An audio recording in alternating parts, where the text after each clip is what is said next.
Hello and welcome back to the Fantasy Playmakers. What's up, guys? So normally every Monday I put out two trade videos. One is talking about buy low players, and then the second one is talking about sell high players. But because we had 6 teams on buy this week, a lot of top tier fantasy options, I didn't feel like I could talk about 5 players to sell high on and then 5 players to buy low on. So I'm going to combine the sell high and buy low videos into one this week, and I'm going to be starting it off with the players that I think we should be buying low on. But before I get into the first guy, please guys, if you're enjoying the content, please just hit that like button, subscribe to the channel. You can ask me any questions down below. I'll be responding to every single person. But the first buy low player I have is going to be Darrell Henderson from the Rams. And in my mind, the perfect buy low player is someone who received high volume but just didn't produce on it. So maybe they received high volume and was just inefficient based on the matchup, or maybe they got that high volume, they just didn't get into the end zone, and that's exactly what happened here with Darrell Henderson. He had 15 carries, 6 targets. Going into a game, if you said your running back is going to have 15 carries and 6 targets, you are feeling ecstatic about that usage. It just didn't all come together. He scored 9.4 PPR points, which was definitely a little bit underwhelming, but prior to this game, Henderson's lowest scoring week was 15.7 points, so he has really kind of established himself as a very reliable running back option, and being a complete workhorse at the running back position is something that's becoming increasingly more and more rare. You're just not seeing it as much. You're seeing a lot of committees, and even guys who are getting a decent amount of touches. A lot of teams are using third down backs. You just don't have those running backs out there for almost every single snap anymore, but Henderson is one of those remaining workhorse guys. He takes almost every single touch out of that Rams backfield. He's averaging 16 carries per game and 3.7 targets per game, and he's getting the important touches. He's getting all the red zone looks. He's getting a fair amount of targets in the receiving game, and in my mind, he's a top 12 running back rest of season, and I think he's someone that you're going to be able to acquire for probably just a little bit less than he's actually worth, especially when you just look at the lack of solid running backs.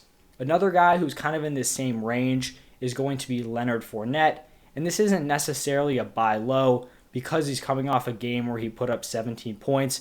That's obviously not a low performance, and I want to preface this by saying you may be able to buy him for a slightly lower price in a week or two because the Bucs travel to New Orleans in week 8 to take on the Saints. We know the Saints have a really solid run defense, so maybe Fournette kind of struggles in that game, and then they go into a bye in week 9. So, if he struggles against the Saints and then goes on bye, you probably could buy him for a lot less. But if he balls out against the Saints in what should be a bad matchup for him, his value is just going to continue to rise. So I would rather just take the risk and try to acquire him right now. Just like Darrell Henderson, I view Leonard Fournette as a top 12 running back rest of season. He's established himself as the number 1 running back in this backfield for the Buccaneers. It's not Ronald Jones. Giovanni Bernard is barely involved. I thought he would be a top receiving back. That is not the case. And Leonard Fournette has just been a scrimmage yards monster. Ever since he took over as the clear-cut number 1 in week 4, he's been averaging 17.3 carries per game and 5 targets per game. Those are top-tier running back numbers. That is great usage, and that's on a solid team with a lot of scoring opportunities and a really good offensive line.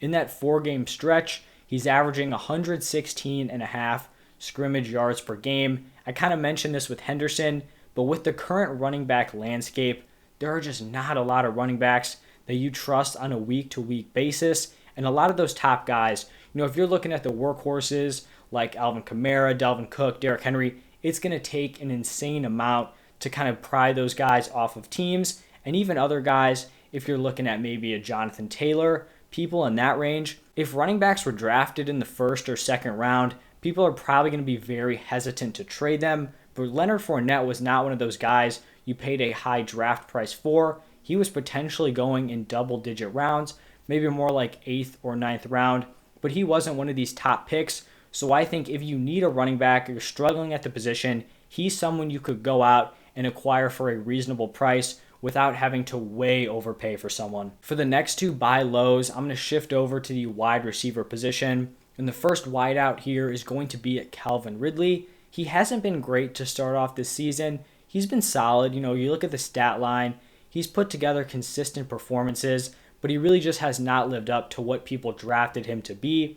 He was drafted basically as the wide receiver 4 or wide receiver 5, and a lot of people thought he had that upside to be the number 1 overall wide receiver. We saw what he did in 2020. Now you're looking at an offense without Julio Jones. Could he add that top tier volume to his game? And so he definitely hasn't lived up to that so far. He's averaging 14.2 PPR points per game. But the thing I love about Calvin Ridley is that the volume has been spectacular to start off this season, which gives me hope that he can put up top 5 wide receiver production for the rest of the season. I'm not saying you should value him as a top 5 wide receiver, but I do think, if the touchdowns kind of shake out in his favor, he still has that, top 5 potential rest of season. And I'm just going to go through his targets week by week. So starting with week 1, 8 targets, 10 targets, 11 targets, 13 targets, then 10 targets here in week 7. That is 10.4 targets per game.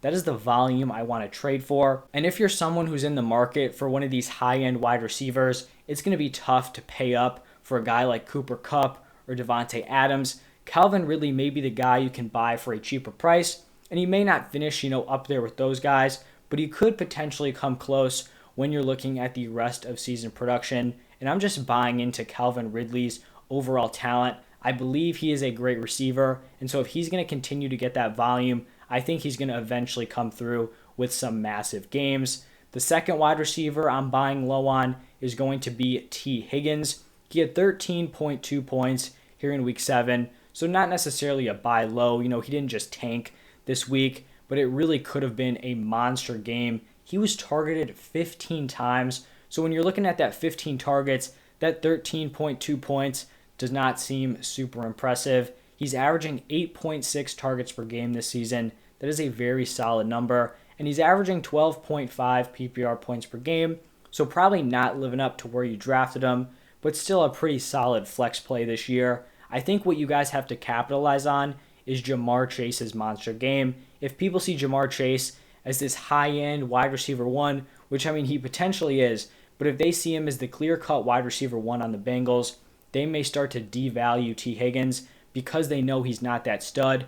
But T. Higgins doesn't have to be that number 1 wide receiver on the Bengals. It's very clear that he's not, but he can operate as the number 2 in that offense and still produce for fantasy football. If you need him to be like a bottom tier wide receiver 2, high-end wide receiver 3 fantasy option, he can 100% do that for you. And this is a Bengals offense that I just think is going to be solid and very consistent moving forward. And I think Higgins is bound to see an increase in production when you're just looking at his volume and the overall production from that offense. Now I'm going to shift into 2 players that I would be selling high on going into week 8.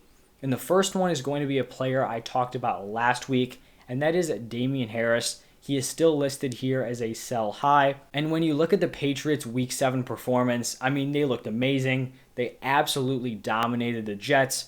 But this is clearly going to be the best game the Patriots have all season. They scored 54 points. This is not some crazy explosive offense. I wouldn't even call this offense good, but they put up 54 points. The running backs accounted for 5 total touchdowns.